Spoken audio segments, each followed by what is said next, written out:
Personal story segment tonight, Fidel Castro, esta muerto. That is the subject of the second Talking Points memo. Simply incredible that a vicious dictator now being praised all over the world. Incredible. In Canada, Prime Minister Justin Trudeau said, quote, while a controversial figure, both Mr. Castro's supporters and detractors recognized his tremendous dedication and love for the Cuban people, who had a deep and lasting affection for El Comandante. I guess Trudeau's vision of the Cuban people doesn't include the 7,000 Cubans executed by Castro because they disagreed with his communist philosophy. I'm not sure if their families have a deep and lasting affection for El Comandante. By the way, Prime Minister Trudeau really needs to up his game a bit. It's getting embarrassing. Back in the USA, here's what Jesse Jackson said, quote, while Castro unfortunately denied many political freedoms, he at the same time did establish many economic freedoms, e.g., education and health care. Many economic freedoms, Reverend Jackson. The average wage in Cuba is $20 a month. A month! Most of the population lives in decaying shacks without air conditioning or modern conveniences. Economic freedom, what a joke. If you want to look for sanity on the Castro issue, you've got to go to Bernie Sanders, of all people. You're right, it is a dictatorship. They did have a good health, do have a decent health care system and a decent educational system. A lot of people have left Cuba for better dreams to fulfill their aspirations. So no, the Cuban economy is a disaster. No, I do not praise Fidel Castro. Now, I visited Cuba last spring. It's a mess.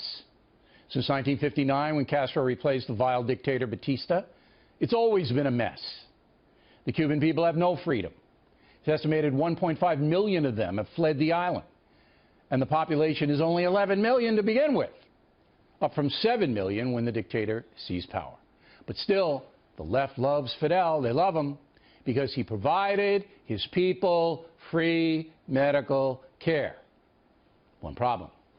There are a few doctors left in Cuba. Most of them have departed so they can earn a decent living. They're out of there. And if you go to the hospital, forget about even having sheets on the beds. So why then are some lionizing Fidel Castro? Joining us now from Miami, Augusto Maxwell, lawyer and expert on U.S.-Cuban relations, was visited Cuba about 50 times. So where am I going wrong here, Mr. Maxwell? I don't think you are. I think one of the frustrations for myself as a Cuban American in Miami was the way that people either on the right or left romanticized or overestimated the role of Fidel Castro. It's one of the reasons Miami so embraced Ronald Reagan when he came here in the 1980s and kind of spoke our frustrations with the Castro regime. All right, so you and your family, you had to get out of there, right? You and your family had to get out of there. What high school did you go to in Miami, by the way? I went to Columbus High. Okay, I taught at Pace High.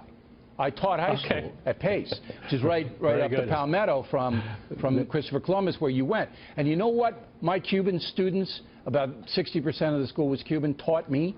You know what they taught me? Because I met their families and their parents, of course.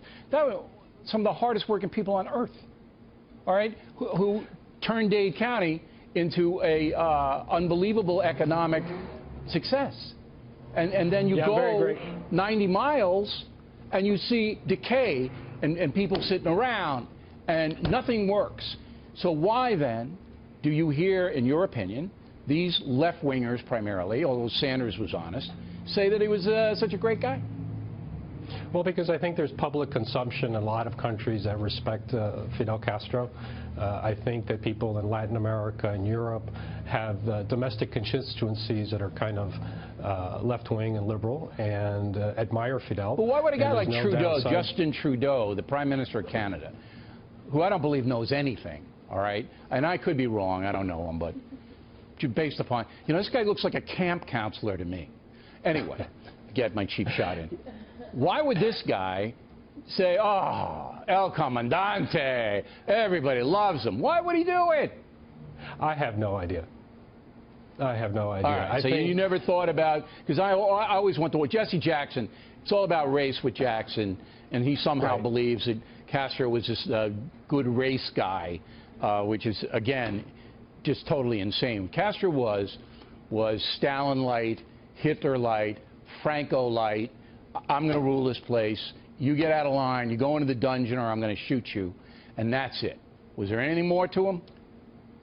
Well, I think he did capture a sense of nationalism and pride in many parts of Cuba. If you had an election in Cuba, you might be surprised in how much support he had from other parts of the island. Of course, we never had that experiment go forward. He did have support. He did.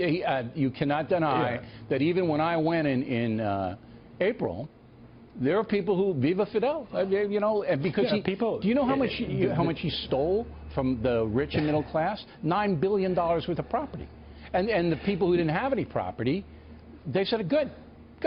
You stole $9 billion from these people, and we like that. Yeah, I think there was certainly part of that. That was part of the revolution. I mean, you were looking back at a history that occurred 50 or 60 years ago, and it's interesting. I met a lot of Cubans on the island where I brought in all the complaints that my family and I had with respect to the revolution, and they pointed out that the revolution was like a volcano. You know, it was like a force of nature. It created a lot of chaos and pain. And I was lucky because I got out, and they were left behind. And so one of the interesting things that I think we face today is, you know, acknowledging our history, acknowledging our feelings about Castro, and then thinking clear-eyed as Americans, what do we want the future of Cuba to look like? I'd like to be a capitalistic country that's friendly to us. Beautiful beaches there. There's no reason it can't prosper. And the Cuban people, as I said, are very hardworking. Mr. Maxwell, thanks very much.